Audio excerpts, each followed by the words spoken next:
நாம் ஒரு கேள்வியை கேட்டுட்டு நாமளே அதை கன்ஃபார்ம் பண்ணுறதுக்காக ஆப்போசிட்டில் இருக்கிற பர்சன்கிட்ட கேட்போம். இது ஒரு கேள்வி தான். எப்படின்னா, நீ வர்ற தானே, எப்படி நீ வர்ற பிரெயின் ஸ்டேட்மெண்ட் தானே. நம்ம கேட்குற கேள்வியை அவங்ககிட்ட என்ன பண்ணிக்கிறோம், கன்ஃபார்ம் பண்ணுறதுக்காக நாம் இந்த கேள்வி கேட்குறோம். பாருங்கள், அப்போ கொஸ்டின் டேகே நம்ம ஸ்கூல்லலாம் பார்த்தீங்கன்னா ஒரு மார்க் 2 மார்க்காக படித்து வச்சுருப்போம். அதே ஸ்ட்ரக்சர் தான். அவன் வருகிறான் கமா தானே. இந்த டிரான்ஸ்லேஷன்லேயே படிச்சுக்கோங்க, அப்போ தான் இது ஈஸியாக இருக்கும். வேறு டிரான்ஸ்லேஷன் அப்படி தானே, வர்ற இல்லையா, இந்த மாதிரி டிரான்ஸ்லேஷனில் போனீங்கன்னா கன்ஃபியூஸ் ஆயிடும். வர்ற தானே, போகிற தானே, அவங்க வந்தாங்க தானே, சாப்பிட்ட தானே, இந்த மாதிரி டிரான்ஸ்லேஷன்ஸ் வச்சுக்கிட்டிங்கன்னா ஈஸியாக இருக்கும். சரி பாருங்கள், அவன் வருகிறான் தானே, ரெண்டு பிரிச்சிடலாம். அவன் வர்றான் தானே, அவன் வர்றான் தானே.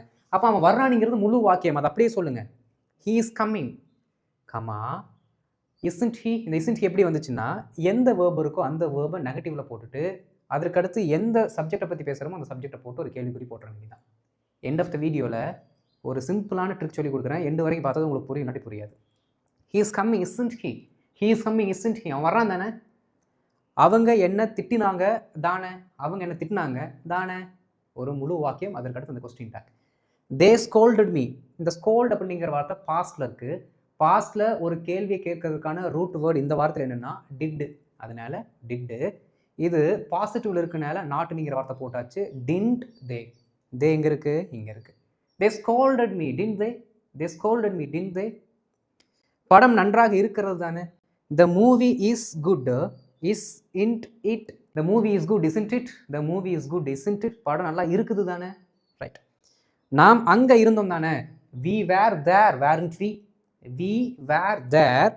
இந்த வேற நெகட்டிவில் போகிறோம், வேர்ன்ட் வி. அடுத்து பாருங்க, நீ வரக்கூடாது தானே. You should not come. Should you.